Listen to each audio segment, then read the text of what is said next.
Hi, thank you so much for joining me for today's tutorial on how to do a wrap one purl turn. So you can see it's written in the pattern here, like so, wrap one P, comma, turn.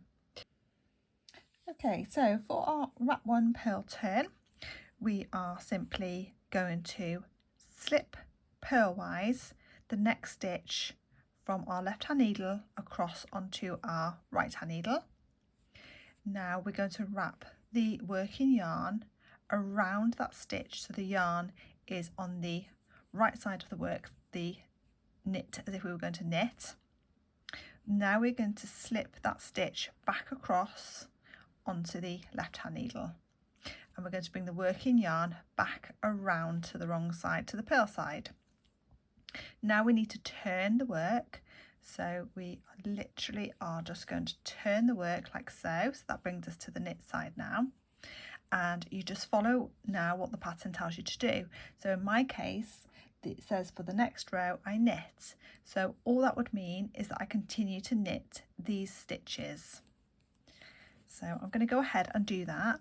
And then I'm going to come up to another purl turn on the next row, and I shall show you again how that works. Okay, so I've reached a point in my pattern again where the pattern wants me to wrap one purl turn. So I'm going to slip the next stitch from my left hand needle purlwise onto the right hand needle, and I'm going to bring the working yarn from the purl side of my work around to the right side, to the knit side. I'm now going to pick that stitch back up and pop it across back over to my left hand needle, and I'm going to bring the working yarn back around to the purl side.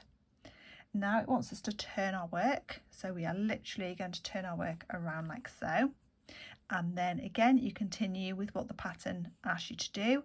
In my case, the next part of my pattern is next row knit, so my next row will literally be these stitches here, and it just wants me to simply knit these.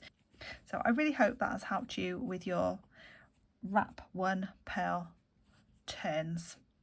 So I hope you've enjoyed the video. Don't forget to give me a thumbs up, and do subscribe to the channel for more knitting and crochet hints and tips, and I shall see you in the next video. Bye for now.